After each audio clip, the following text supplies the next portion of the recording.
Welcome to all dear students. I study online में मैं नील सैनी आप सभी का एक बार फिर स्वागत करता हूं। तो हम चर्चा कर रहे थे अपने न्यूमेरिकल एनालिसिस के पार्ट के ऊपर और उसमें अपनी चर्चा चल रही थी अपने चैप्टर नंबर 1 के ऊपर, जिसका नाम है अपना the calculus of finite differences, यानी कि परिमित अंतरकलन। ये वाला चैप्टर अपना चल रहा था। लास्ट क्लास में अपन ने बैकवर्ड, फॉरवर्ड और साथ में प्रॉपर्टीज देखी थी डेल के बारे में। ठीक है, जो डेल्टा की प्रॉपर्टी उसके बारे में, डेल्टा की प्रॉपर्टी के बारे में डिस्कस किया था। आज की क्लास में हम आगे बढ़ते हैं और एक दो थ्योरम देखते हैं इसके अंदर। जो अगला एक थ्योरम है उसका मैं स्टेटमेंट लिख रहा हूँ, to express any value to, ये एक फॉर्मूला भी है, to express any value of the function, any value of the function in terms of leading terms, in terms of leading term, in terms of leading term and the leading differences, and the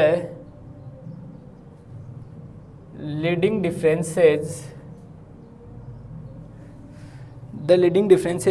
of a difference table,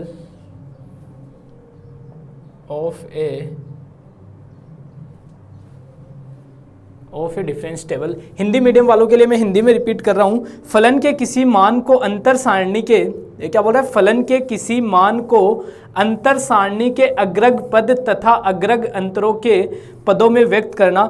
यानी कि ये बोल रहा है वही चीज़ है जो अपन ने फॉरवर्ड डिफरेंस पढ़ा था और बैकवर्ड पढ़ा था, उसी के जैसा ही है ये।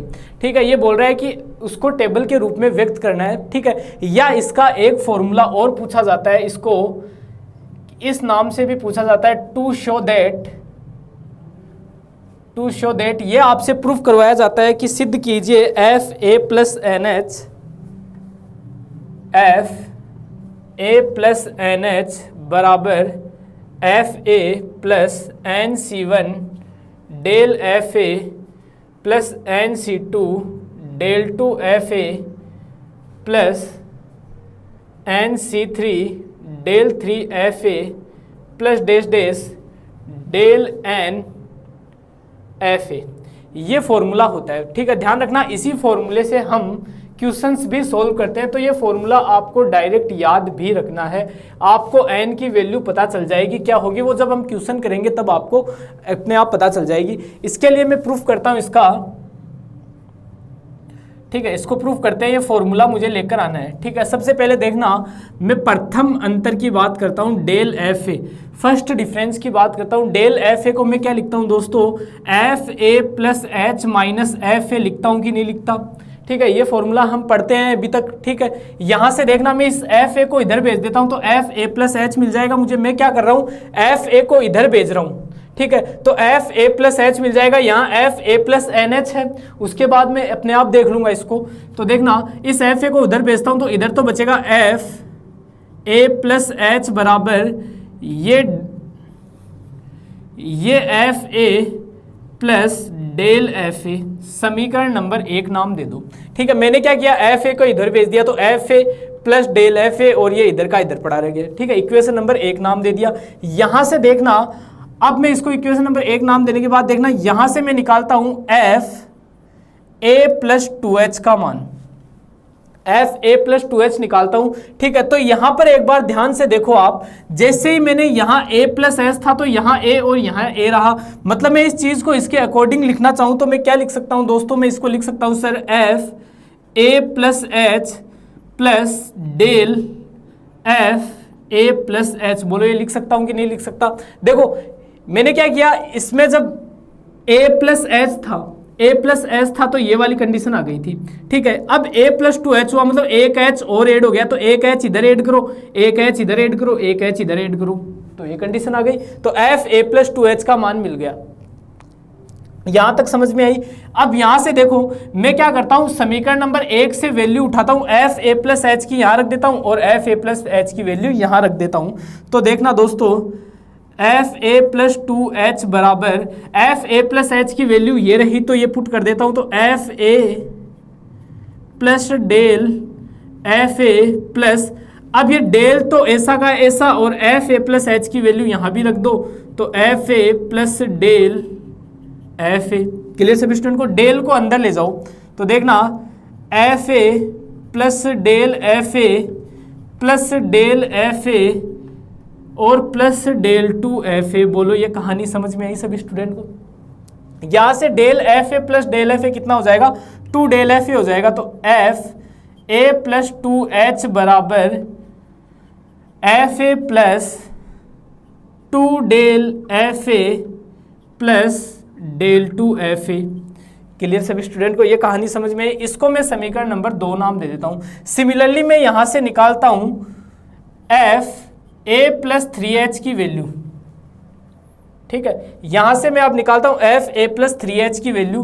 तो देखना जैसे यहां पे 2h था, अब मैं क्या करूंगा यहां एक h और ऐड कर दूंगा तो ये 3h हो जाएगा। तो पूरी समीकरण में h और ऐड कर दो तो देखना ये बन जाएगा आपके पास f A plus 2h plus del F A plus 2h। बोलो एक मैंने क्या किया, अब इस तरफ एक h और ऐड कर दिया तो ये एफ ए प्लस 3h हो गया। फिर प्लस यहां तक की कहानी समझ में? बस यहां तक छोड़ दो। अब मेरे पास देखो एफ ए प्लस 2h की वैल्यू पड़ी है, वो मैं यहां उठाकर रख देता हूं। तो देखना एफ ए प्लस 3h तो इधर ऐसा का ऐसा पड़ा रहने दो। एफ ए प्लस 2h की वैल्यू ये रही, यानी कि F A plus 2 del F A plus del two F A. फिर इसकी वैल्यू रख दी, फिर प्लस डेल ब्रैकेट बंद और वापस ये एफ ए प्लस 2h की वैल्यू रख दो। तो F A plus 2 del F A plus del two F A. Clear? कहानी समझ में आई सभी स्टूडेंट को यहां तक? आगे देखना यहां से, अब इसको तो एज इट इज पढ़ा रहने दो, डेल को यहां से अंदर ले जाओ। ठीक है, ये डेल को अंदर ले गया सर, डेल एफ ए, ये डेल 2 और ये डेल क्यूब हो गया। अब देखो 2 del F A plus del F A कितना हो गया? 3 डेल एफ ए हो गया। क्लियर सभी स्टूडेंट को? तो इसको लिखता हूं एफ ए प्लस 3h बराबर F A plus 2 del F A plus del F A कितना हो गया? 3 डेल एफ ए प्लस फिर यहां से देखो del two F A plus 2 del two F A कितना हो गया? 3 डेल टू एफ ए। फिर प्लस बच गया कौन सा लास्ट में? डेल क्यूब एफ ए बच गया। क्लियर सभी स्टूडेंट को? इसको मैं समीकरण नंबर 4 नाम देता हूं। अब देखो मैं इसको चेंजमेंट करता हूं। देखो एक सेकंड, एक चीज देखना, 2c1 बराबर कितना होता है? 2c1 का मान देखो कितना होता है? फैक्टोरियल 2 बट्टे फैक्टोरियल 1 और फैक्टोरियल 2 माइनस 1, मतलब कितना आ गया? 2 ही आ गया। मतलब मैं इस 2 की जगह में कितना लिख सकता हूं? 2c1 भी तो लिख सकता हूं। ठीक है, 2c1 लिख सकता हूं। अब वापस इधर आओ,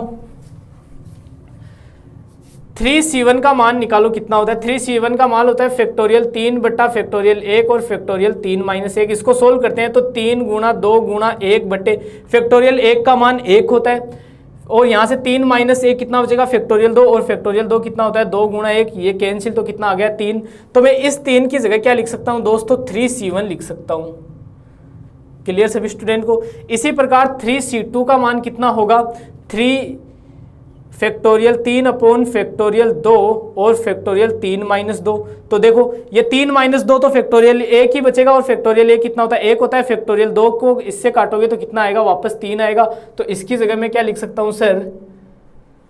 3c2 लिख सकता हूं कि नहीं लिख सकता? अरे ये एन सी आर सोल्व करना आता है ना, फैक्टोरियल एन बट्टे फैक्टोरियल आर और फैक्टोरियल एन माइनस आर, इस फॉर्मूले से सोल्व किया है मैंने ये। ठीक है, यहां से मुझे देखो ये मैंने क्या किया है? एग्जैक्ट में मैं मैथमेटिकल इंडक्शन लगाना चाह रहा हूं। तो मैथमेटिकल इंडक्शन से आप क्या कह सकते हो कि सिमिलरली हम चलते रहेंगे तो ये एन बराबर एम के लिए भी सत्य होगा।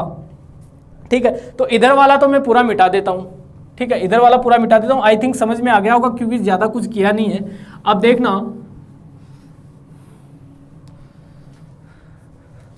यूजिंग मैथमेटिकल इंडक्शन लॉ यानी कि गणितीय आगमन सिद्धांत, गणितीय आगमन सिद्धांत, we can say that required result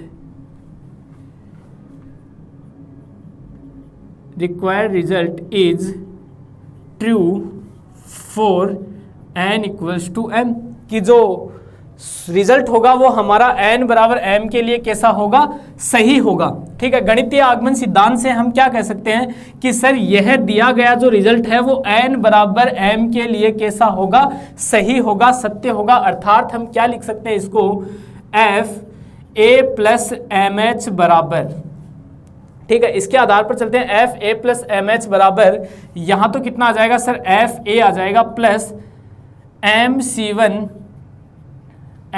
one del F A plus M C two del two F A plus M C three del three F A plus dash dash del M F A.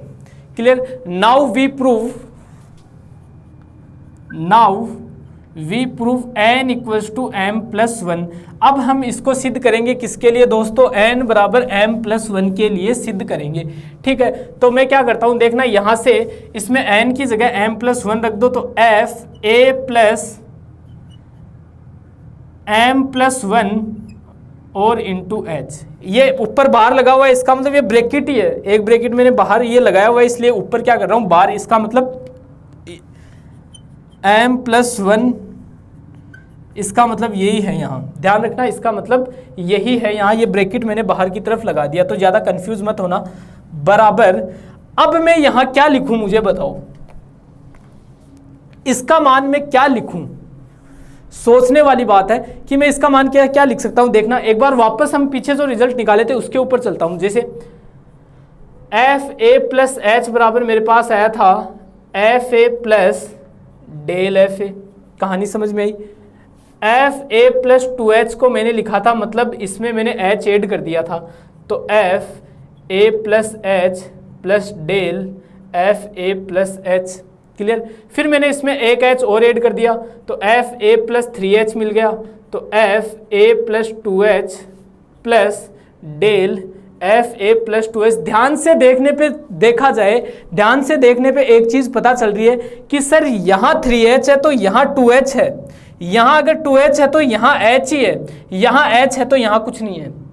कहने का मतलब समझ में आया कि यहाँ वाले h से एक कम करके लिख दो, यानी कि यहाँ कितने h है, यहाँ m प्लस वन h है तो एक कम करके लिख दो, यानी कि F A plus M H plus del F A plus M H. बोलो ये कहानी समझ में आई सभी स्टूडेंट को?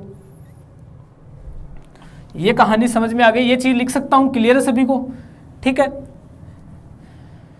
इस प्रकार लिख सकता हूं मैं, इस कंडीशन को इस प्रकार से लिख सकता हूं क्योंकि अभी जस्ट मैंने सोल्व करके बता दिया। अब यहां से देखना, यहां से मैं क्या करूंगा, एफ ए प्लस एम एच की वैल्यू मेरे पास पड़ी है तो मैं रख देता हूं एफ ए plus m plus one h बराबर F A plus M h की वैल्यू ये रही f A plus M C one del F A plus M C two del two F A plus dash dash del M F A, फिर plus बाहर लगा दो del, अंदर लिखवा वापस वही चीज।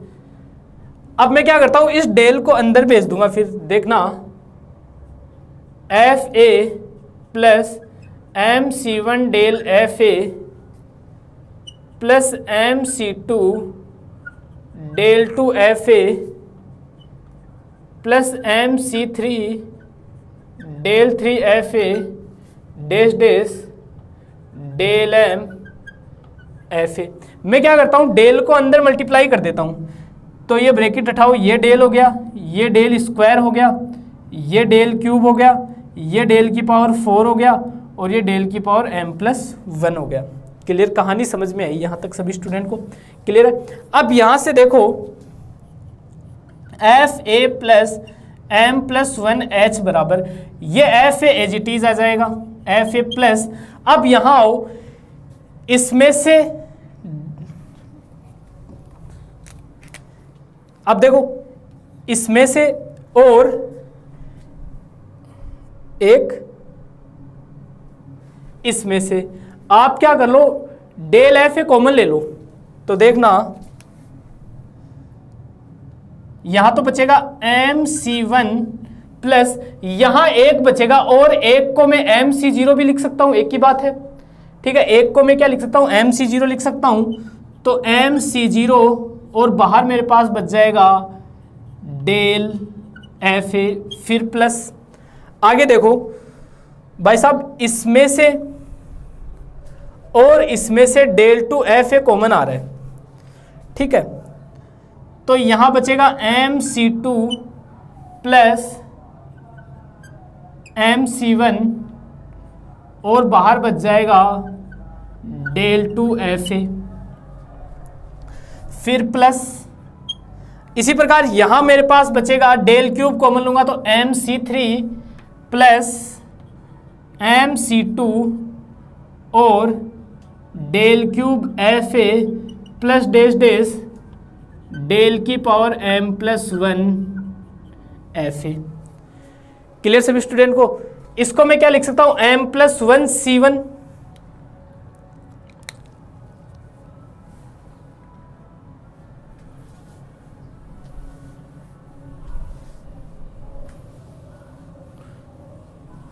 अब देखो इसको मैं क्या लिख सकता हूं, m plus one c one, तो F A plus m plus one h बराबर एफ ए प्लस इसको लिखा जा सकता है m plus one c one del F A plus इसको लिखा जाएगा m plus one c two del two F a, इसको लिखा जाएगा m plus one c three del cube F A plus dash dash del की power m plus one f ए। ये क्या होगा, आपका फाइनल रिजल्ट होगा। मतलब अतः दिया गया रिजल्ट हमारा m प्लस वन के लिए भी सही है। अतः हमारा दिया गया रिजल्ट n बराबर m प्लस वन के लिए भी सत्य है। गणितीय आगमन सिद्धांत से हमने इसको m प्लस वन के लिए भी सही प्रूफ कर दिया। अतः ये n के सभी मानों के लिए क्या होगा, सही होगा। hence it is true for all values of n, ये n की प्रत्येक वैल्यू के लिए क्या होगा, सही होगा। therefore f a plus N H बराबर f a plus N C one del F A plus N C two del two F A plus N C three del cube F A del N F A, ये क्या होगा, आपका final result होगा। ठीक है, जो हमने starting में लिखा था।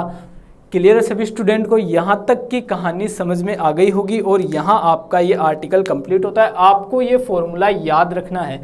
अब ये फॉर्मूला यूज कैसे करते हैं, उसके लिए हम लेते हैं क्वेश्चंस। ठीक है, क्वेश्चंस लेते हैं। ये फॉर्मूला यूज कहाँ लेना है, किस प्रकार से इसको यूज में लेते हैं, उसके लिए हम क्वेश्चंस करते हैं। तो देखना,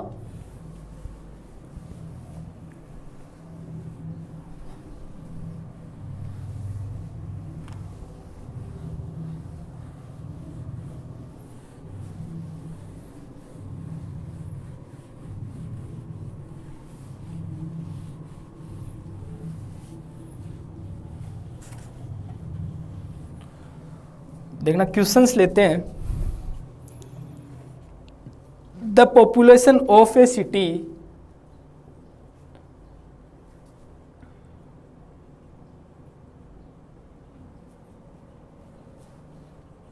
the population of A city is given by the table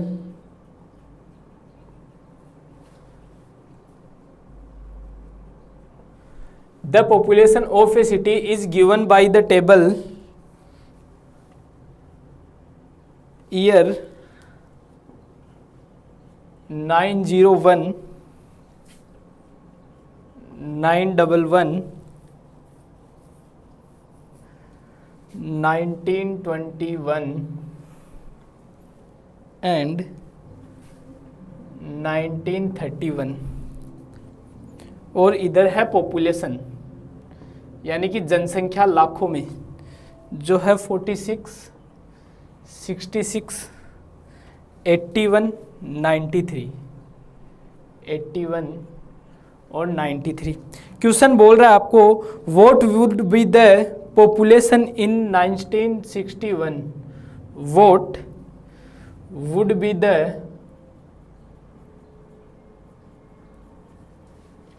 population in 1961 if the population increases at the same rate, if the population increases at same rate, अगर जो पॉपुलेशन है वो इसी दर से बढ़ती रहे तो 1961 में, सन 1961 में जनसंख्या क्या होगी। ये एक शहर की जनसंख्या आपको दी हुई है ईयर्स में कि 1901 में इतनी है, 1911 में इतनी है, 1921 में इतनी है और 1931 में इतनी है। सबसे पहले देखना, मैं एन की वैल्यू निकालना चाहूँगा। अपने पास एक फॉर्मूला आया था, ठीक है, अपने पास एक फॉर्मूला क्या आया था, जस्ट अभी अपन ने निकाल के बैठे हैं। मैं एक बार वो फॉर्मूला लिख देता हूँ। एफ ए बराबर F A plus N H बराबर F A plus N C one del F A plus N C two del two F A plus N C three del cube F A plus dash dash del N F A. Clear सभी student को। यहां से एक चीज देखना, आप Y ए बराबर लिखो एफ ए, ठीक है। तो यहां इसको क्या लिख सकता हूं मैं, वाई ए प्लस एच होगा तो यहां वाई ए प्लस एच, तो इस फॉर्मूले को y a plus N H बराबर y a plus N C one del y a plus N C two del two y a plus N C three del cube y a plus del n y a. इस फॉर्मूले को इस प्रकार से भी लिखा जाता है, ठीक है। जो अभी फॉर्मूला अपन ने निकाला था इसको इस प्रकार से भी लिखा जाता है। यहाँ एक चीज़ ध्यान रखना, ये Y a plus N H किसको शो करता है, ये इसी चीज़ को शो करता है कि आपको कौन सी वैल्यू पूछी है। ये एनवे पद को शो कर रहा है, किसको कर रहा है, एनवे पद के प्रथम अंतर को। बेसिकली देखा जाए तो ये एनवे अंतर के एनवे जो पद है उसको व्यक्त कर रहा है ये। तो अपने पास इसमें एनवा पद कौन सा है, को एनवा पद है, मतलब जो हमें पूछा है वो कौन सा है, 1961 है। मतलब ए प्लस एन एच का मान कितना है अपने पास, 1961 है। ये चीज ध्यान रखना, अपने को किस में पूछा है, सन 1961 में। मतलब अपने को y a plus N H, मतलब ए प्लस एन एच कितना दिया हुआ है, 1961 हमें दिया हुआ है। अर्थात सिंस, अब इस बीच वाले को हटा देता हूं मैं, तो a प्लस एन एच बराबर कितना है सर, 1961 है। क्लियर सभी स्टूडेंट को। यहाँ a का मान कितना है, जो सबसे पहले है कौन सा है, 1901 है, तो a का मान 1901 है। h का मान, मतलब इनके सबके बीच में डिफरेंस कितना आ रहा है, 10 का आ रहा है, तो h का मान 10 है। इस समीकरण में रखता हूँ तो मुझे मेरा n का मान मिल जाएगा 1901 प्लस n गुणा 10 बराबर 1961। यहाँ से 1901 उधर जाएगा तो 10n बराबर 1961 माइनस 1901, तो ये हो जाएगा ये हो जाएगा आपके पास 60, 10n बराबर, तो n बराबर कितना आ गया, 6 आ गया। तो n का मान मेरे पास कितना मिल गया, 6 मिल गया। क्लियर सभी स्टूडेंट को, यहाँ तक समझ में आया होगा। आपको जो क्वेश्चन में सॉल्यूशन लिखना है वो यहाँ से लिखना है। इस फॉर्मूले को हटा देता हूँ मैं। अब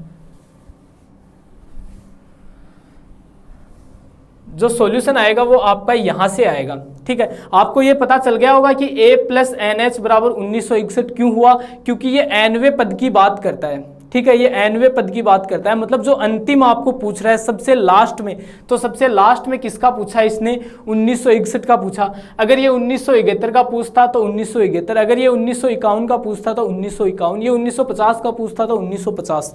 क्लियर सभी स्टूडेंट को? इसने यही पूछा। अब यहाँ से मैं मिटा रहा हूँ क्योंकि अब मेरी टेबल बनेगी, ठीक है। यहाँ से आपको ध्यान रखना, n का मान याद रख लेना, मैं लिख देता हूँ साइड में, आगे अपन काम में लेंगे। n बराबर 6 आया है, तो देखना टेबल बनाते हैं। इधर तो ईयर आ जाएगा, ठीक है, और इधर ये पॉपुलेशन, यानी कि इधर तो ले लो आप x, ठीक है, इधर तो क्या ले लोगे आप, x ले लोगे, ठीक है, यानी कि ईयर आ जाएगा, ठीक है, ईयर को x, इधर fx नाम दे दो, ठीक है, जो पॉपुलेशन है इसको, तो देखना, ठीक है, या इसको yx नाम दे दो आप, ठीक है। तो यहाँ तो आपका आ जाएगा डेल y, यहाँ आ जाएगा आपका डेल 2y, यहाँ आ जाएगा आपका डेल क्यूब y, ठीक है। फिर आगे देखते हैं किसकी ज़रूरत पड़ेगी। ये देखो x का मान कितना है, सबसे पहले 1901 है, तो यहाँ yx कितना है, 46 है, ठीक है।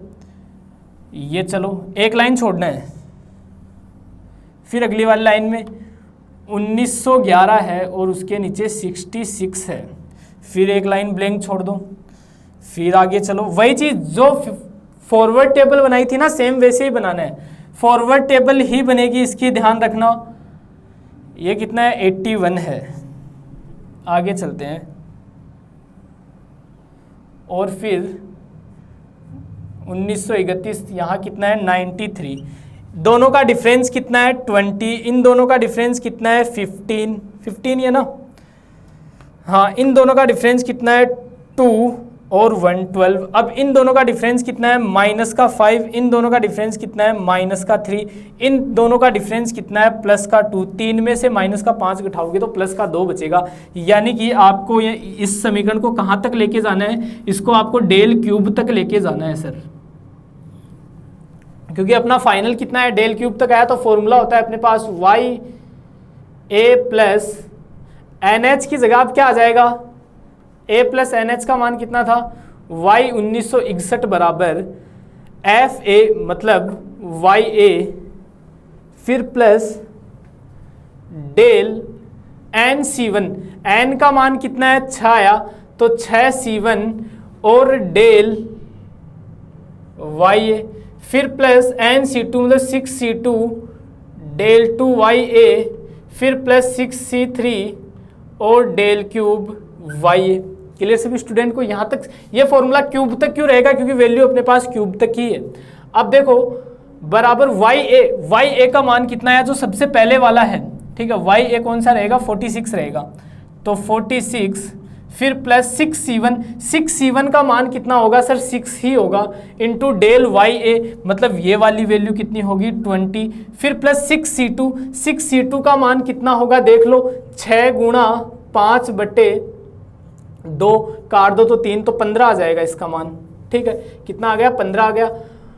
और डेल टू वाई ए मतलब माइनस का 5, तो गुणा माइनस का 5, तो ये 5 और ये माइनस यहाँ कर दो, फिर प्लस 6c1 आ गया, 6c2 आ गया, 6c3 का मान देखो, 6 गुणा 4, 5 गुणा 4, 3 से 3 कट जाएगा, और नीचे आप फैक्टोरियल 3 का भाग दे दोगे, ठीक है, तो 3 दूनी 6, ये कट गया, 5 चौक 20, 20 यहाँ आ जाएगा, 20 गुणा, और आपके पास डेल क्यूब वाई ए का मान कितना है, 2 है। इस पूरे को सोल्व करो आप, ठीक है, इस पूरे को जब मैं सोल्व करता हूँ तो मेरे पास आता है 131, जब इस जोड़ गुणा भाग करता हूँ तो देखना 46 प्लस 120 माइनस 75 प्लस 40, तो ऐड करो इनको, देखो ये प्लस वाले तो एक जगह ऐड हो जाएंगे, ये 160, ये हो गए 206 माइनस 75, तो ये बच गया आपके पास 131, 25 ये 5 30 और 131, तो 131 लाख क्या होगा, इसका आंसर होगा,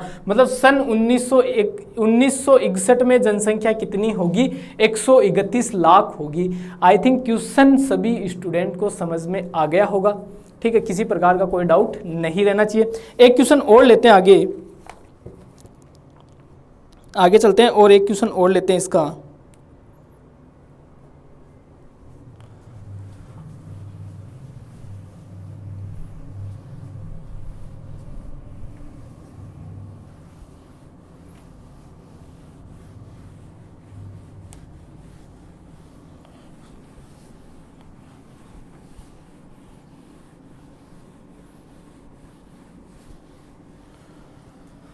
चलते हैं नेक्स्ट क्वेश्चन लेते हैं। By constructing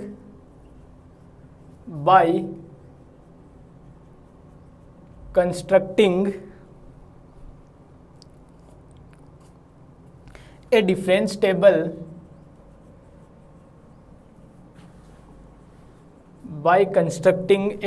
table find the seventh term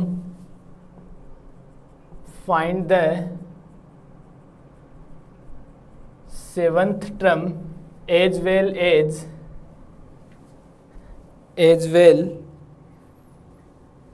as the general term of the sequence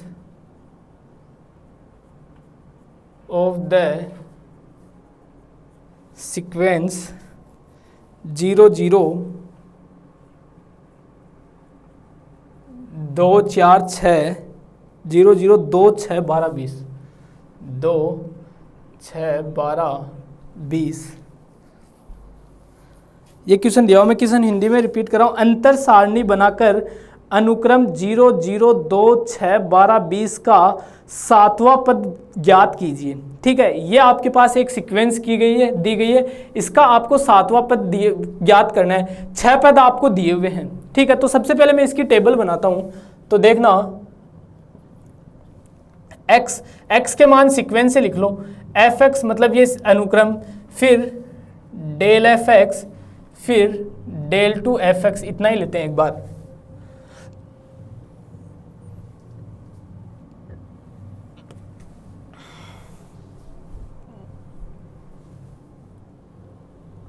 ये देखो x का मान सबसे पहले 1 है। ठीक है, 1 पहले पद का कितना है, 0 है। ठीक है, फिर एक लाइन ब्लैंक छोड़नी है। फिर देखो x का मान दूसरा पद का मान भी कितना है सर, 0 है। फिर ब्लैंक छोड़नी है एक लाइन। फिर x बराबर 3, तीसरे पद पे कितना है, 2 है, तो ये 2 आ गया। फिर ब्लैंक छोड़ दो एक लाइन। 4 पे देखो x बराबर 4 पे कितना है मान, x बराबर 4 पे 6 है, फिर एक लाइन ब्लैंक छोड़ दो। फिर 5 पे देखो, मतलब 5 पे कितना है आपका, 12 है, तो 5 पे कितना कर दो, 12 कर दो। फिर आगे देखो, फिर 6 पे कितना है आपका मान, 6 पे 20 है, तो 20 कर दो। फिर 7 पे कितना है, 7वां तो हमें सर ज्ञात करना है, 7वां तो हमें ज्ञात करना है। तो ज्ञात करते हैं, इनका डिफरेंस कर लो। 0 में से 0 घटाओगे तो 0 बचेगा, 2 में से 0 घटाओगे तो 2 बचेगा, 4 6 और 8। यहाँ देखो मुझे y7 निकालना है। ठीक है, तो ये क्या होगा, यहाँ डेल y7 होगा कि नहीं होगा, ये डेल y7 मुझे क्या करना है, ज्ञात करना है। ठीक है, यहाँ से मुझे डेल y7 y6,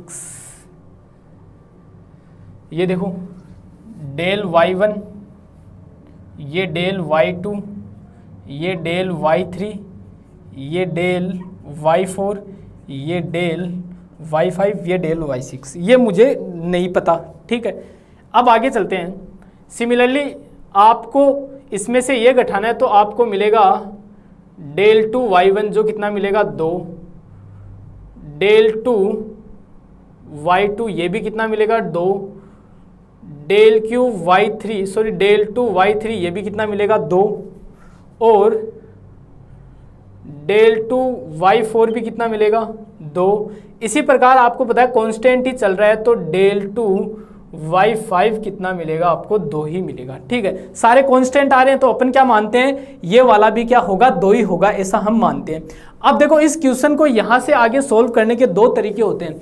मेरे ख्याल से यहाँ तक तो इस क्वेश्चन में आपको कोई डाउट होना ही नहीं चाहिए, यहाँ तक तो क्वेश्चन समझ में आया होगा पूरा। अगर समझ में नहीं आया तो मैं एक बार दोबारा समझा देता हूँ। ये अपन ने फॉरवर्ड टेबल बनाई है, फॉरवर्ड डिफरेंस टेबल बनाई है। ठीक है, ये 60 वैल्यूज हमें दी हुई है, इसमें से ये घटा, सबसे पहले इसमें से ये घटा दिया, फिर इसमें से ये दोनों का डिफरेंस, इन दोनों का डिफरेंस, इन दोनों का डिफरेंस, इन दोनों का डिफरेंस। सिमिलरली इन दोनों का डिफरेंस मतलब इसमें से ये घटाया, इसमें से ये घटाया, इसमें से ये घटाया, इसमें से ये घटाया, इसमें से ये घटाया। ठीक है, ये क्या बनाई है अपन ने, डिफरेंस टेबल बनाई है। अब देखो इसको सोल्व करने के दो तरीके होते हैं। पहला तरीका देखना जो अपन ने फॉरवर्ड में किया था सबसे पहले। ठीक है, जो सबसे पहले वाले जो क्वेश्चन में हमने किया था उसमें क्या किया था आपने, इस पहले वाले में नहीं, जब न्यूमेरिकल एनालिसिस स्टार्ट की थी तब हमने क्या किया था, सबसे पहले हमें किसकी वैल्यू चाहिए, डेल टू y5 चाहिए। तो डेल टू y5 को हम क्या लिख सकते हैं, del y6 minus del y5। अब डेल टू y5 का मान कितना है, 2 है। डेल y6 मुझे ज्ञात करना है, माइनस डेल y5 का मान मेरे पास 8 है। तो डेल y6 का मान मेरे पास कितना आ गया सर, 2 + 8 10 आ गया। तो ये वैल्यू कितनी आ गई सर, मेरे पास 10 आ गई। कहानी समझ में आई। फिर आगे देखो, डेल y6 बराबर इतना होता है। ठीक है, अब यहां मैं फॉर्मूला दोबारा लगाता हूं। ठीक है, डेल y6 को मैं क्या लिख सकता हूं, y7 माइनस y6 लिख सकता हूं। तो इसका मान तो 10 है, बराबर y7 का मान कितना है सर, y7 का मान मेरे पास है नहीं, ज्ञात करना है। तो माइनस y6 का मान कितना है मेरे पास सर, ये y6 का मान है आपके पास 20। तो ये 20 इसको इधर ले आओ, तो y7 बराबर 10 + 20 बराबर कितना हो गया, 30 हो गया। मतलब सातवां पद इस अनुक्रम का क्या होगा, 30 होगा। ये कहानी समझ में आई होगी। ठीक है, इस अनुक्रम का सातवां पद क्या होगा, 30 होगा। आई थिंक क्वेश्चन सारा समझ में आ गया होगा मेरे हिसाब से। ठीक है, तो यहाँ पे ये क्वेश्चन भी आपका कंप्लीट होता है। ठीक है, अब एक चीज देखना, अभी तो देखो इस क्वेश्चन को अपना जो तरीका इसमें चल रहा है ये तो अपन ने फॉरवर्ड तरीके से किया है, लेकिन जो क्वेश्चन अपने को जिस टेबल के अकॉर्डिंग करना है उससे देखो इसको करते हैं। ठीक है, जो अपन बेसिक जो फॉर्मूला पढ़ते आ रहे हैं उस फॉर्मूले के अकॉर्डिंग भी इस क्वेश्चन को एक बार करके देख लेते हैं। तो देखो वही चीज ya + nh बराबर, ठीक है, a का मान कितना है, यहाँ a का मान सर 1 है। ठीक है, a का मान कितना है, 1 है। h का मान भी कितना है, 1 है। तो ये हो गया आपके पास yn + 1 बराबर। ठीक है, सबसे पहले fa, ठीक है, fa जाएगा कहाँ तक, डेल 2 तक ही जाएगा, क्योंकि यहाँ तो हमें वैल्यू 2 मिल गई। फिर nc1 डेल fa, फिर प्लस nc2 डेल 2 fa। ठीक है, अब fa का मान तो कितना है मेरे पास, 0 है। fa का मान 0 है। फिर डेल fa का मान भी कितना है, 0 है। फिर डेल 2 fa का मान मेरे पास कितना है, दिया हुआ है जो कितना, 2 है। तो nc2 इंटू 2, इसको लिख सकता हूँ n इंटू n माइनस 1 बटे 2 गुणा 2, ये कैंसिल। तो yn + 1 बराबर n इंटू n माइनस 1, ये आ गया। n का मान क्या लूं कि मुझे 7 मिल जाए, ये y7 ही तो ज्ञात करना है यहाँ पे। तो n का मान अगर मैं 6 लेता हूं तो यहाँ y7 हो जाएगा। तो n बराबर 6 रखने पर तो y6 + 1 बराबर 6 इंटू 6 माइनस 1, ये y7 बराबर 6 इंटू 6 माइनस 1 5। तो y7 बराबर कितना हो गया सर, 30 हो गया। ये आ गया अपने फॉर्मूले से। ठीक है, दोनों तरीके से हमें रिजल्ट मिल गया। ठीक है, पहले वाले तरीके से भी हमने रिजल्ट निकाल दिया और दूसरे वाले तरीके से भी हमने रिजल्ट निकाल दिया। दोनों तरीके से हमने रिजल्ट फाइंड कर लिया। ठीक है, तो इसके साथ आपका जो ये टॉपिक हम पढ़ रहे थे ये टॉपिक क्या होता है, कंप्लीट होता है। आगे हम अपन चलते हैं। अब इसमें एक मोस्ट इंपॉर्टेंट थ्योरम आती है जिसको बोलते हैं हम अंतरकलन का मूलभूत प्रमेय, यानी कि fundamental theorem of difference calculus. तो देखना इसको करते हैं अपन fundamental theorem of difference calculus. Most important theorem है, बहुत बार एग्जाम में पूछी जाती है।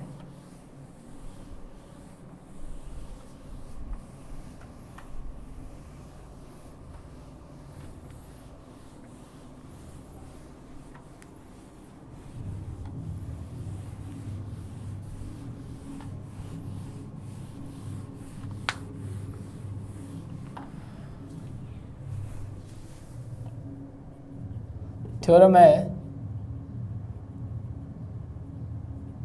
Fundamental theorem of difference calculus, यानी कि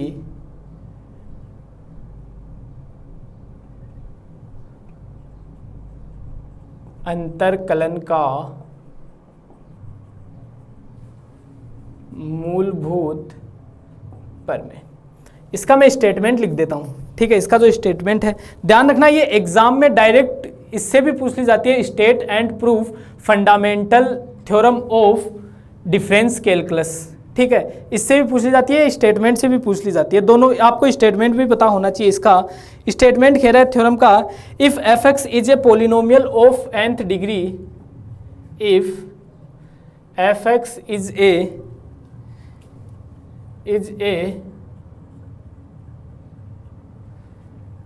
polynomial of nth degree, if fx is a polynomial of nth degree in x, then the nth in x, then the nth difference of fx is constant, and difference of fx is constant,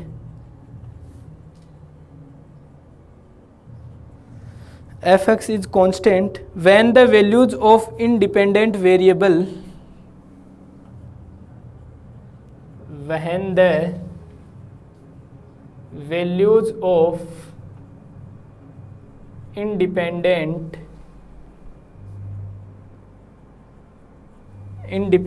variable are at equal interval, are at equal interval and del n plus 1 fx बराबर 0। मैं हिंदी में repeat कर रहा हूँ, ये बोल रहा है यदि एफ एक्स एक्स में एनवे कोटि का बहुपद हो तो, ये क्या बोल रहा है, अगर एफ एक्स जो है वो एक्स के अंदर एनवे कोटि का बहुपद आपको दिया हुआ है। सबसे पहले ध्यान रखना एफ एक्स क्या दिया हुआ है, एनवे कोटि का बहुपद दिया हुआ है। फिर आगे बोल रहा है तो एफ एक्स का एनवा अंतर अचर होगा, ठीक है। इसका एनवा अंतर क्या बोल रहा है, अब इस चीज को ध्यान से सुनना। ये क्या बोल रहा है, सबसे पहले एफ एक्स आपको दे रहा है, जो कितनी कोटि का बहुपद दे रहा है, एक्स के अंदर एन कोटि का बहुपद दे रहा है। इस थ्योरम को ध्यान से सुनो, ये क्या बोल रहा है, एफ एक्स जो है आपके पास वो एक एन कोटि का बहुपद है, इस प्रकार से, ठीक है। इस प्रकार से ये आपके पास एन कोटि का एक बहुपद दिया हुआ है, क्लियर, एन कोटि का बहुपद है। ये बोल रहा है कि इसका जो एनवा डिफरेंस होगा, ठीक है, इसका जो एनवा डिफरेंस होगा यानी कि डेल एन एफ एक्स ये कैसा होगा, कांस्टेंट होगा, और इसके बाद del N plus 1 F x बराबर क्या होगा, 0 होगा। अगर हमें ये मिल जाता है तो ये इजीली हम निकाल सकते हैं, ये इजीली हम निकाल सकते हैं, ठीक है। हमें सबसे पहले मेन इंपॉर्टेंट ये निकालना है, ये निकलने के अगली लाइन में ये हमें मिल जाएगा। लेकिन मुद्दा ये साथ में ये एक चीज और कह रहा है, when the values of the independent variable are equal at, क्या कह रहा है साथ में, जब स्वतंत्र चर के मान समान अंतराल पे हो, इनका अंतराल यानी कि एच क्या रहेगा, वो क्या रहेगा, एक समान रहेगा। ये भी ये कह रहा है, ठीक है। तो ये कहने की जरूरत भी नहीं थी, वैसे भी हम डिफरेंस टेबल पढ़ रहे हैं तो वहां अंतराल क्या होगा, हर इंटरवल के ऊपर समान ही होगा। ये चीज हमें पता होनी चाहिए। तो आपको क्या दे रहा है, एफ एक्स दे रहा है, अपने को यहाँ से डेल एन एफ एक्स निकालना है और वहाँ से हमें इस चीज़ को सोल्व करना है। तो करते हैं, देखो एकदम इजी सी थ्योरम है, ठीक है। बुक से करने का प्रयास करोगे तो लेंथी लगेगी, मतलब शॉर्ट में लिखा हुआ है, कुछ चीज़ समझ में नहीं आएगी, तो हम क्या है कि इसको सोल्व करते हैं, ठीक है। हम इसको सोल्व करेंगे, ईजिली आपको समझ में आ जाएगी। तो देखना, प्रूफ करते हैं इसका, let F X equals to A N X N plus A N minus 1 X N minus 1 plus A N minus 2 X N minus 2 plus dash dash A one x plus A zero, ठीक है। ये आपको क्या दिया हुआ है, एक N कोटि का बहुपद दिया हुआ है। एफ एक्स क्या मान लिया हमने, एक एन कोटि का बहुपद मान लिया। क्लियर सभी स्टूडेंट को, जहां ए जीरो ये क्या है, सारे के सारे कांस्टेंट है। Where A zero A one dash dash A N, ये सारे के सारे कैसे हैं सर, कांस्टेंट है। अब मैं क्या करता हूँ, x की जगह x प्लस एच पुट कर देता हूँ, तो f x plus h put करो x की जगह, तो a N x plus H की power n plus A N minus one x plus H की power n minus one plus A N minus two x plus H की power n minus two plus dash dash a one x plus H plus A zero. कहानी समझ में आई सभी को? ठीक है, मैंने क्या किया है, x की जगह x प्लस एच लिखा है। अब सिंस हम जानते हैं सर डेल एफ एक्स बराबर होता है f x plus H minus F x, बोलो होता है कि नहीं होता? इसको मैं समीकरण नंबर 1 नाम देता हूं, इसको मैं समीकरण नंबर 2 नाम देता हूं, समीकरण 2 और 1 का इसमें यूज करता हूं, इसको मैं समीकरण नंबर 3 नाम दे देता हूं। तो using equation first and second in equation third, equation first और सेकंड को किस में यूज कर दो, इक्वेशन 3 में यूज कर दो। तो करते हैं साहब, तो डेल एफ एक्स बराबर एफ एक्स प्लस एच का मान ये रहा, a N x plus H की power n plus A N minus one x plus H की power n minus one plus A N minus two x plus H की power n minus two plus dash dash a one x plus H की power plus ए zero, फिर minus. अब मैं minus करूंगा इसको तो ये सारे के सारे माइनस हो जाएंगे क्योंकि माइनस अंदर चला जाएगा, तो ए एन एक्स की power n minus a N minus one x की power n minus one minus a N minus two x की power n minus two dash dash minus a one x minus a zero. कहानी समझ में आई सभी को? यहां से देखो अब आगे बढ़ते हैं, तो डेल एफ एक्स बराबर इसमें से और इसमें से ए एन कॉमन ले लो, तो बचेगा क्या आपके पास, ए एन तो मैंने बाहर निकाला, अंदर बचा x प्लस एच की पावर n माइनस एक्स की पावर n, बचा कि नहीं बचा? बिल्कुल बच गया। फिर प्लस इसमें से और इसमें से आप ए एन माइनस वन बाहर निकालो, तो ए एन माइनस वन बाहर निकालो तो यहाँ बचा x की power h x plus H की पावर n माइनस वन और माइनस एक्स की पावर n माइनस वन, फिर प्लस इसमें से और इसमें से आप ए एन माइनस टू बाहर निकालो, ए एन माइनस टू बाहर निकाला तो बचा सर x प्लस एच की पावर n माइनस टू और माइनस एक्स की पावर n माइनस टू, फिर प्लस ये देखो ए जीरो से ए जीरो कैंसिल हो गया, फिर प्लस डैश डैश, और यहां देखो एक चीज और, यहां से और यहां से आप a1 बाहर निकालो, तो a1 बाहर निकालूंगा तो x plus H minus x, ठीक है, ये x से x कैंसिल हो गया, यहां तो h बच गया, तो यहां तो मैं सीधा ही लिख देता हूं, क्या बच गया सर, a1h बच गया, ठीक है, यहां तो मेरे पास a1h बच गया। अब यहां से आगे बढ़ते हैं, बस इस वाली थ्योरम में है बस यही एक छोटी सी चीज़ है, बाकी सिर्फ और सिर्फ कैलकुलेशन का पार्ट है। अगर समझने वाली कोई चीज़ है तो वो आपको इसी स्टेप में देखनी पड़ेगी, ठीक है। इससे पहले तो हमने ये चीज़ तो हमने क्या किया, एज्यूम किया है, ये तो माना है अपन ने, जब भी आप n कोटि का n डिग्री का जो पोलिनोमियल मानते हो वो इसी प्रकार का मानते हो, तो fx का मान अपने पास है, x की जगह अपन ने x प्लस एच रख दिया, तो ये भी कोई रॉकेट साइंस नहीं है। डेल एफ एक्स लगा दिया, मतलब डेल एफ एक्स क्या होता है, f x plus H minus F x होता है, तो फॉर्मूला लगा दिया, फॉर्मूले में ये दोनों वैल्यूज हमने रख दी, रखने के बाद हमने क्या लिया, कॉमन लिया। तो यहाँ तो मेरे ख्याल से कोई समझने वाली बात ही नहीं थी। समझने वाली बात अब देखना यहाँ से आपको मिलेगी, सिंस अब हम जानते हैं, वी नो दैट बाइनोमियल जो एक्सपेंशन होता है n डिग्री के लिए, a प्लस बी की पावर n को लिखा जाता है a की power n plus n(c1) a की power n minus one b plus n(c2) a की power n minus two b की पावर 2 n(c3) a की power n minus three B cube plus dash dash, last में plus b की power n। ठीक है, ये इस प्रकार से लिखा जाता है। तो मैं इस x प्लस एच ये इसकी जगह ये एक्सपेंशन लगा देता हूँ। ठीक है, ये एक्सपेंशन में लगा देता हूँ। तो देखना सर, ऊपर ही लगाते हैं। ठीक है, ऊपर से साफ करता हूँ क्योंकि नीचे इतनी जगह नहीं है, ये थोड़ा सा बड़ा होगा यहाँ से।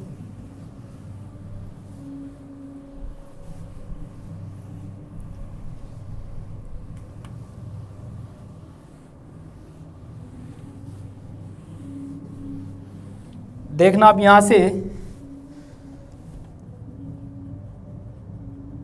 डेल एफ एक्स बराबर, ठीक है, ए एन तो ऐसा का ऐसा बाहर, x प्लस एच की पावर n को मैं क्या लिखूंगा, x की power n plus N C one x की power n minus one h plus N C two x की power n minus two h square plus dash dash, फिर यहाँ प्लस लास्ट में क्या आ जाएगा h की पावर n फिर minus x की पावर n। क्लियर सभी स्टूडेंट को? इसका काम खत्म। फिर plus A N minus one बाहर ऐसा का ऐसा इस पे लगाओ, तो इस पे वही चीज़ सबसे पहले तो क्या आ जाएगा सर, इस पे लगाना है अब। ठीक है, तो x की पावर n माइनस वन होगा, तो x की पावर n माइनस वन फिर plus n minus one c one और x की power n minus two H फिर प्लस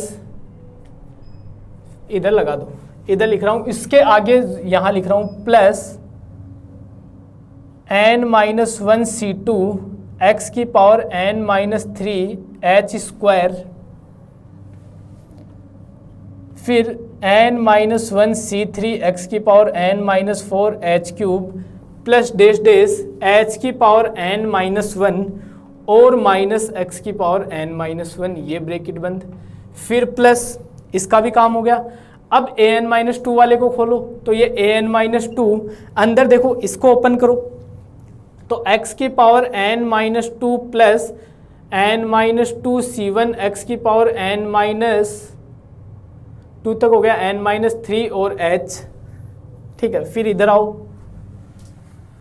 फिर plus n minus two c two और x की power n minus four h square plus n minus two c three x की power n minus five h cube plus dash dash h की power n minus two minus x की power n minus to, bracket बंद। इस प्रकार से चलता जाएगा, यहाँ से अपने को रिजल्ट मिलना स्टार्ट हो जाएगा, डेश डेश फिर लास्ट में यहाँ तक खोल लिया अपन, ये डेश डेश चलता जा रहा है और लास्ट में A1H, लास्ट में क्या कर दो A1H। ठीक है, ऐसा का ऐसा। अब सर देखो, x की पावर n से x की पावर n कैंसिल, x की पावर n माइनस वन से x की power n minus one cancel, इससे ये कैंसिल, ये सब में अंतिम पद तो कैंसिल हो गए। अब चलो आगे,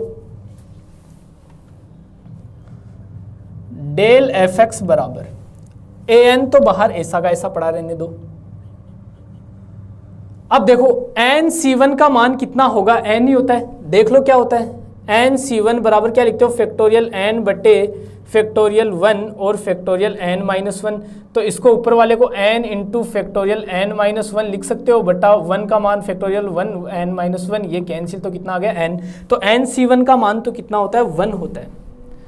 तो इस एन सी वन की जगह तो आप क्या लिख सकते हो, एन लिख सकते हो। तो एन, ये इसके साथ मल्टीप्लाई कर रहा हूं इसको, तो एन तो पहले लिख दिया, N A N H x की पावर एन माइनस वन।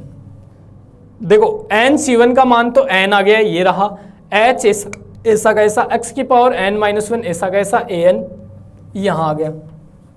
फिर प्लस, अब आ गया हो सर, अब देखो आगे चलते हैं और देखो जो भी चीज कॉमन आती है उसको लेके देखते हैं। और देखो यहां से देखो,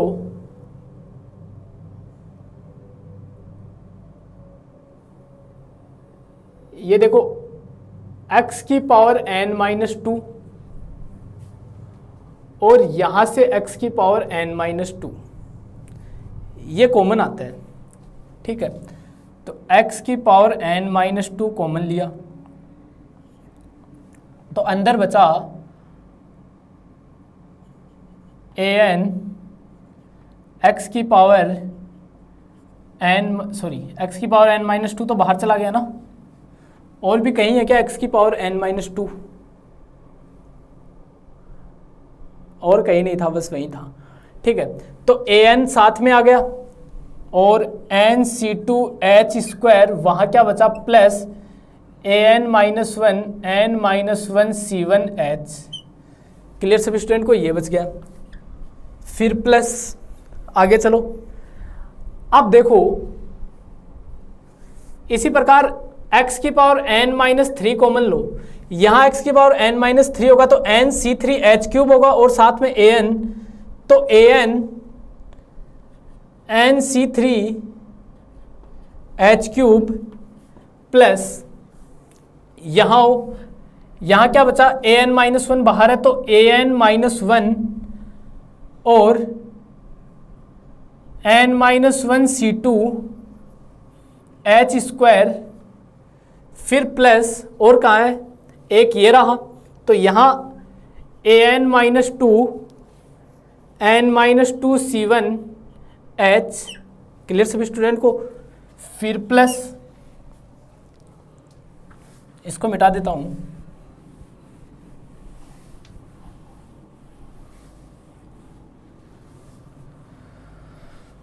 आगे देखो सिमिलरली x की पावर n-4 कॉमन लिया तो इसके आधार पर चलो, ये an nc4h की पावर 4 प्लस यहाँ an-1, ठीक है, यहाँ क्या बचा an-1 n-1,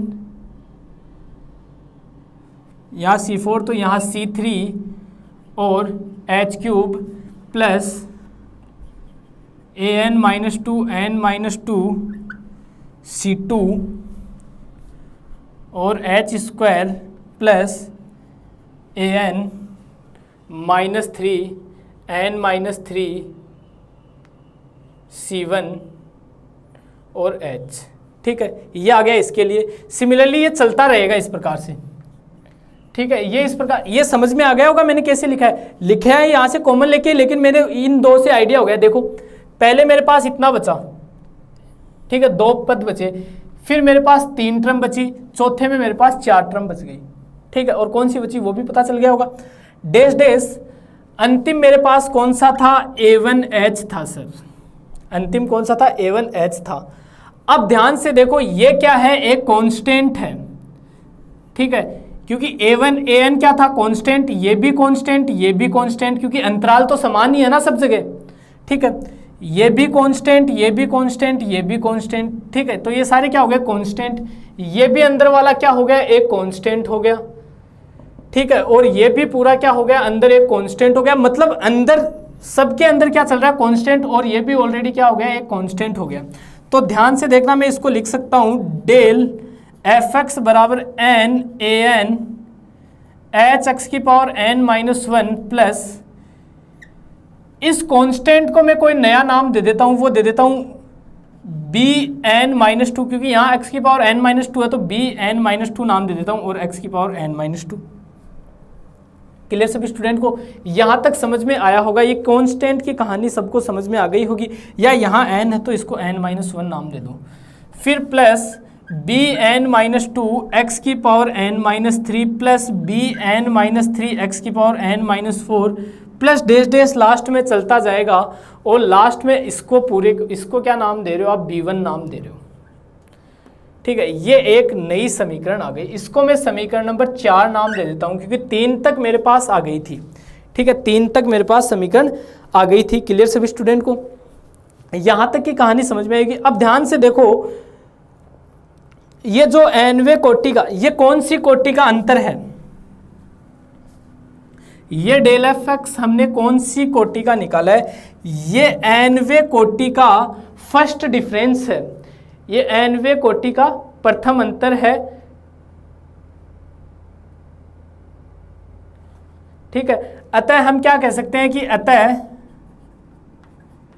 del F x की कोटि यानी कि ऑर्डर एफ एक्स से एक कम होगा। ठीक है, ये चीज आपको इसमें देख के पता चल रही है। इसी चीज को देखकर अब आप क्या निकालोगे, डेल टू एफ एक्स निकालोगे। ठीक है, आप क्या निकालोगे, आप डेल टू एफ एक्स निकालोगे। तो देखना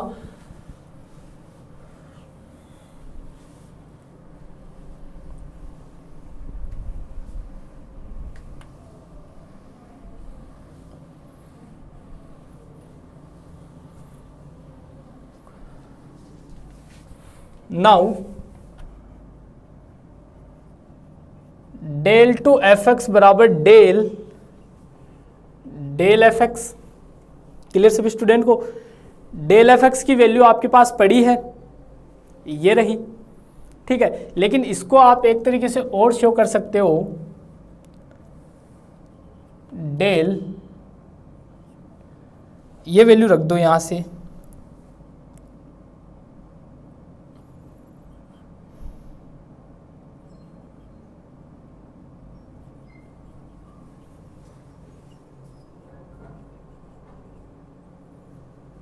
plus B N minus one x की पावर एन माइनस टू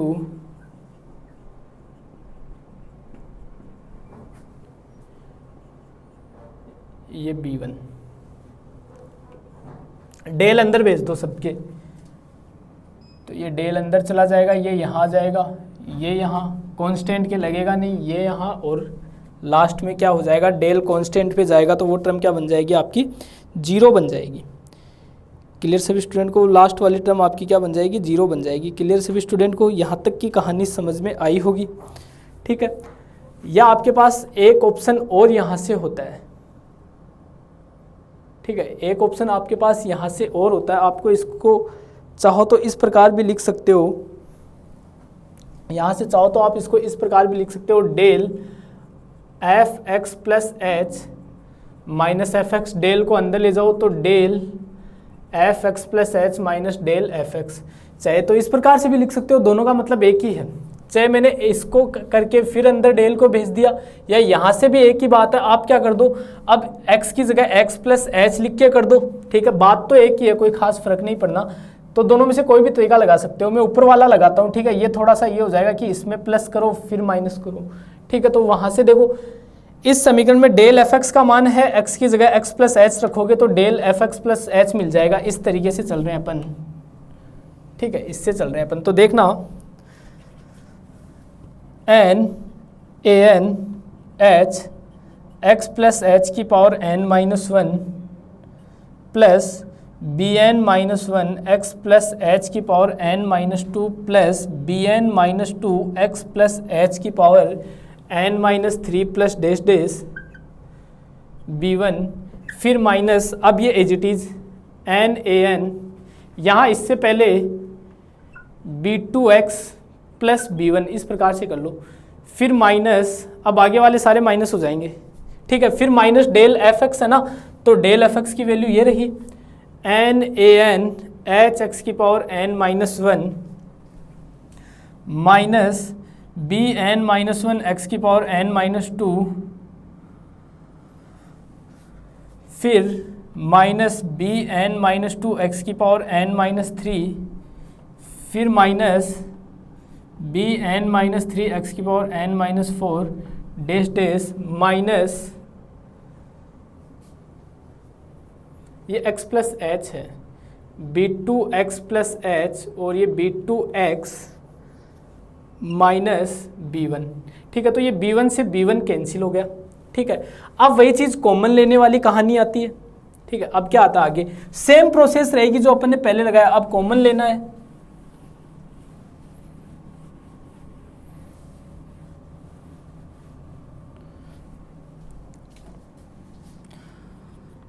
तो देखना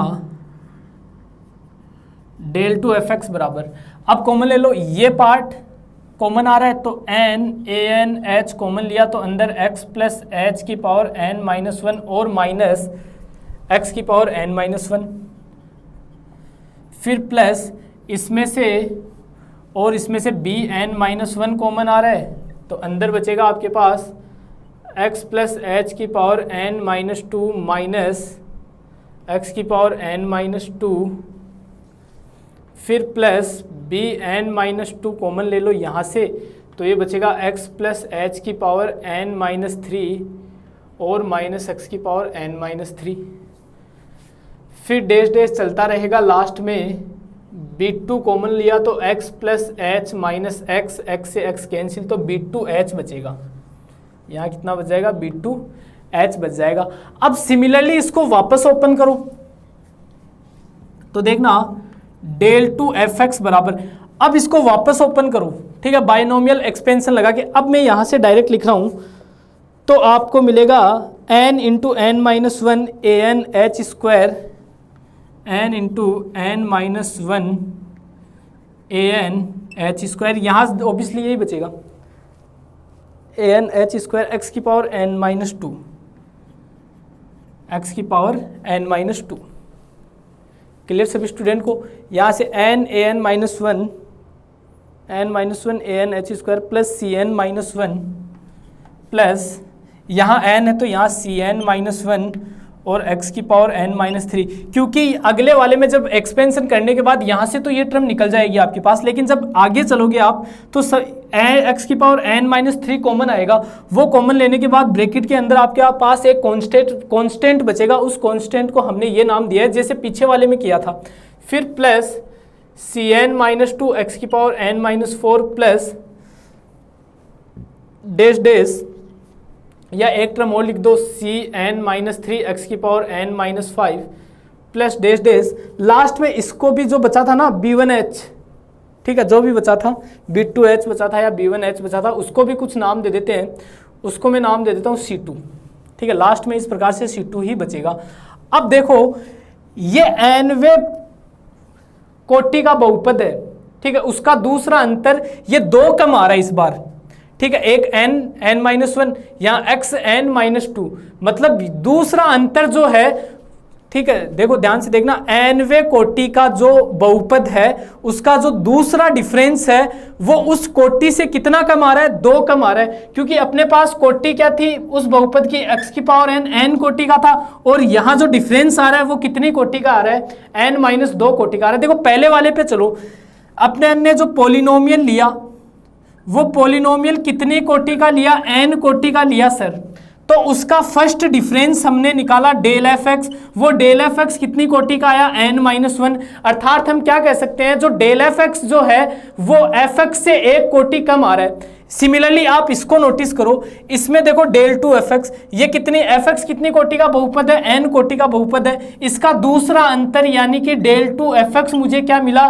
n माइनस टू कोटि का मिला। ये देखो n माइनस टू कोटि का मिला, मतलब ये इससे कितनी कोटि कम आ रहा है? दो कोटि कम आ रहा है, ठीक है। ये चीज मैं लिख सकता हूं, तो चाहो तो लिख दो ये चीज भी।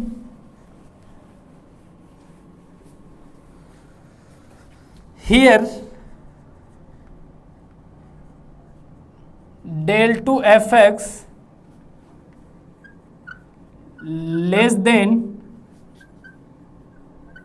To order of F X, मतलब एफ एक्स से ये दो कोटि कम है, ठीक है। डेल टू एफ एक्स क्या है? दो कोटि कम है। सिमिलरली आप चलते जाओगे तो डेल एफ एक्स कितनी कोटि कम हो जाएगा? वो तो पूरी है। देखो दूसरा अंतर दो कम, पहला अंतर एक कम हुआ, दूसरा अंतर दो कम हुआ, तो एनवा अंतर कितना कम हो जाएगा? n अंतर कम हो जाएगा, मतलब पहले वाले में तो a0 कटा, दूसरे वाले में b0, यहाँ c2 कट जाएगा। तो इस प्रकार ये सारे कटते जाएंगे, तो लास्ट में यहाँ देखो क्या बचेगा? डेल एन एफ एक्स बराबर n into N minus one, N minus two, N minus three, dash dash one, ये बचेगा एक, तो इंटू ए एन, ठीक है, h, ये दूसरी दो कोटि का था तो यहाँ h स्क्वायर आया, एक कोटि का था तो h ही आया, दो कोटि का है तो कितना आया? h स्क्वायर, तो n कोटि का है तो h की पावर n आएगा। यहाँ दो कोटि कम आ रहा था तो n के अंदर n कोटि कम आएगा, यानी कि x की power n minus n। x की पावर n माइनस n का मतलब x की पावर 0, और x की पावर 0 का मतलब क्या हो जाएगा? 1 हो जाएगा, यानी कि डेल एन एफ एक्स बराबर आपको क्या मिला, इसको क्या लिख सकते हो आप, फैक्टोरियल एन, तो ये तो हो गया फैक्टोरियल एन और ये ए एन एच की पावर एन, पूरा का पूरा कैसा है आपके पास, ये कांस्टेंट है। यानी कि आपका जो स्टेटमेंट था वो क्या था कि सिद्ध कीजिए कि एन कोटि के बहुपद का एनवा अंतर हमेशा अचर होता है। तो एन एफ एक्स अपन ने कितनी कोटि का बहुपद लिया, एन कोटि का बहुपद लिया, ठीक है। एफ एक्स कितनी कोटि का बहुपद लिया था सर, एन कोटि का बहुपद लिया था, बिल्कुल लिया था, क्लियर। एफ एक्स कितनी कोटि का बहुपद लिया, एन कोटि का बहुपद लिया था। हमें सिद्ध करना था कि इस एफ एक्स का जो एनवा अंतर होगा, जो एनवा डिफरेंस होगा, वो क्या होगा, कांस्टेंट होगा। अब देखो मैंने इतनी बार में रिपीट कर चुका, तो आपको ये फंडामेंटल थ्योरम का जो स्टेटमेंट है वो याद होना चाहिए। इसका स्टेटमेंट क्या कहता है कि यदि एफ एक्स आपके पास एन कोटि का बहुपद है तो उसका एनवा अंतर क्या होगा, अचर होगा, और उससे ऊपर के सारे डिफरेंस क्या होंगे, सारे अंतर क्या होंगे, जीरो होंगे। यानी कि एन से ऊपर कौन आता है, N plus one, N plus two, N plus three, ये सारे के सारे क्या हो जाएंगे, जीरो हो जाएंगे, क्लियर। तो स्टेटमेंट तो बेसिकली याद ही हो गया, तो इसमें रटने वाली कोई बात ही नहीं थी कि एफ एक्स यदि एन ऑर्डर का पॉलिनोमियल है तो उसका एनवा डिफरेंस क्या होगा, कांस्टेंट होगा, ठीक है। तो और उससे अबोव यानी कि एन प्लस वन वा डिफरेंस भी क्या होगा, जीरो होगा, ठीक है। तो यहां से हमने क्या लेकर चले थे, एफ एक्स हमने एक एन कोटि का डिफरेंस लिया, एफ एक्स हमने क्या लिया, एन कोटि का डिफरेंस लिया। सबसे पहले मैंने फर्स्ट डिफरेंस निकाला, del F X, del F X निकाला तो मुझे वहां से एक चीज पता चली कि सर ये जो डिफरेंस आ रहा है, फर्स्ट डिफरेंस, एनवे कोटि के बहुपद का जो फर्स्ट डिफरेंस आ रहा है वो एफ एक्स की कोटि से एक कोटि कम आ रहा है। मतलब एफ एक्स की कोटि एन है तो डेल एफ एक्स की कोटि कितनी है, एन माइनस वन है। सिमिलरली मैंने दूसरा निकाला, ठीक है, यानी कि डेल टू एफ एक्स निकाला, डेल स्क्वायर एफ एक्स निकाला, तो उसको देखने पे मुझे पता चला कि ये एफ एक्स की कोटि से दो कम आ रहा है। यानी कि यदि एफ एक्स की कोटि दो है तो डेल टू एफ एक्स की कोटि कितनी होगी, एन माइनस दो होगी। सिमिलरली मैं यहां से क्या कह सकता हूं कि डेल थ्री एफ एक्स निकालू तो क्या होगा, यानी कि डेल क्यूब एफ एक्स निकालू, इसका मतलब क्या होगा कि ये एफ एक्स की कोटि से तीन कोटि कम होगा। सिमिलरली मैं चलता जाऊंगा तो डेल एन एफ एक्स की वैल्यू निकालूंगा तो डेल एन एफ एक्स मुझे क्या मिलेगा, एन माइनस एन कोटि का, एन माइनस एन कोटि का मिलेगा, यानी कि ये वाला मिलेगा, ठीक है। और ये पूरा का पूरा कैसा है सर, कांस्टेंट है। फैक्टोरियल एन कैसा है, कांस्टेंट है। ए एन कैसा है, कांस्टेंट है। एन की पावर एच कैसा है, कांस्टेंट है। Hence del N F x बराबर क्या मिला सर, आपको एक कांस्टेंट मिल गया है। यही सिद्ध करना था। इसके बाद इसने कहा कि डेल एन प्लस वन बराबर क्या होगा, जीरो होगा, ठीक है। तो ये भी सिद्ध कर लेते हैं। तो ये तो सीधा सीधा सही है, तो देखना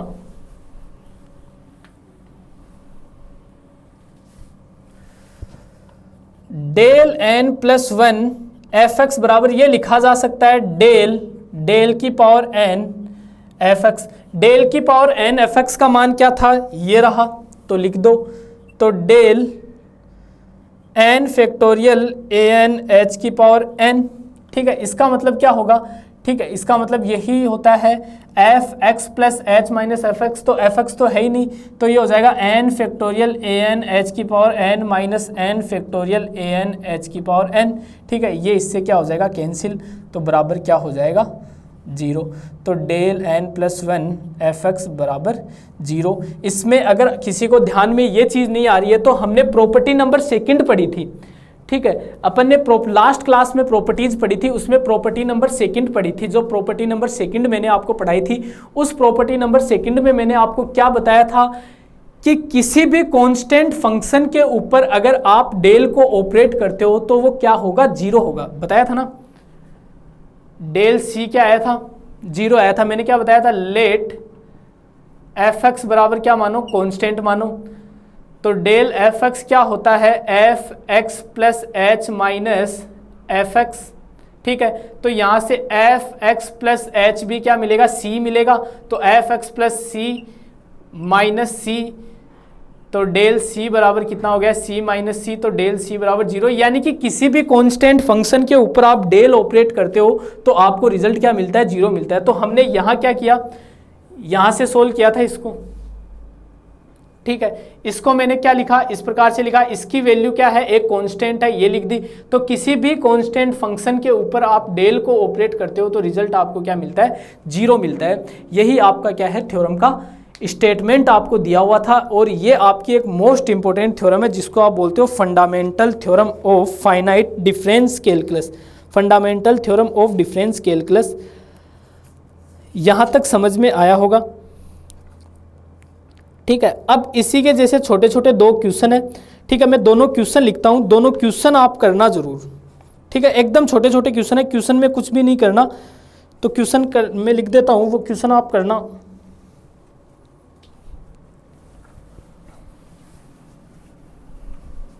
दो क्वेश्चन लिख रहा हूं, उन क्वेश्चन को करना जरूर।